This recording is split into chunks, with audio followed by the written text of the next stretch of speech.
दोस्तों, jovial junction में आपका स्वागत है। एक छोटी सी कहानी आपके लिए।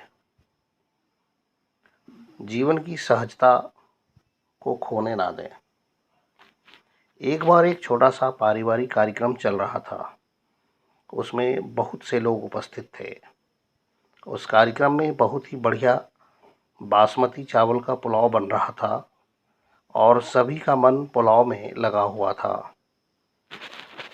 खाने में देर हो रही थी, भूख भी खूब लग रही थी।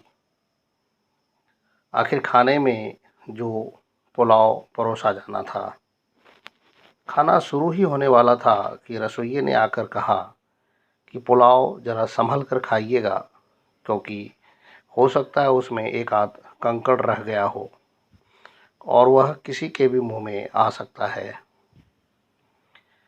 मैंने बहुत से कंकड़ निकाल दिए हैं, फिर भी एक आध रह गया होगा, ऐसा मेरा अनुमान है, और वह किसी के भी दांत के नीचे आ सकता है। यह सुनकर सभी लोग बहुत संभल कर खाना खाने लगे और सभी को लग रहा था कि कंकड़ उसी के मुंह में आने वाला है।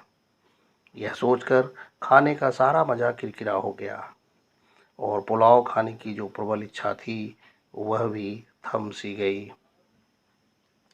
सब लोग बिना कुछ बोले, बिना किसी हंसी मजाक के भोजन करने लगे।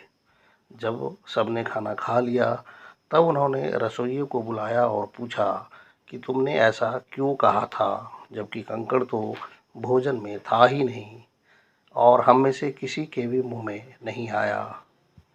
तब रसोइये ने कहा कि मैंने अच्छी तरह से चावल बिने थे, लेकिन चावल में कंकड़ की संख्या बहुत ज़्यादा थी, इसलिए मुझे लगा शायद एक दो कंकड़ रह गया होगा। इसीलिए सावधानी के तौर पर हमने यह बात आप लोगों से कही। यह सुनकर सब एक दूसरे की तरफ देखने लगे। खाने के बाद किसी को कुछ भी अच्छा नहीं लग रहा था और सब निराश हो गए थे, क्योंकि सभी का ध्यान कंकड़ में था।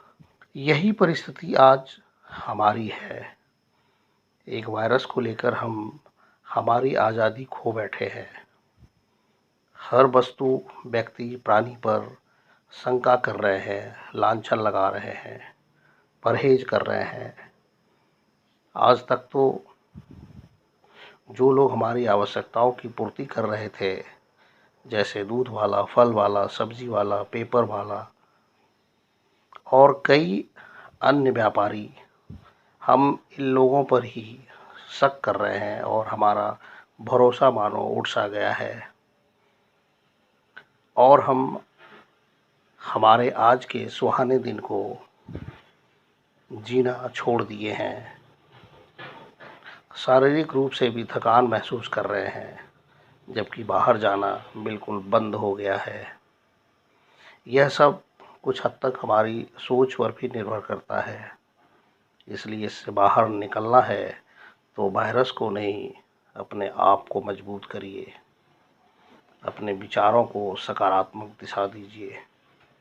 ईश्वर की कृपा से हम सब कुछ जल्दी ही अच्छा कर पाएंगे।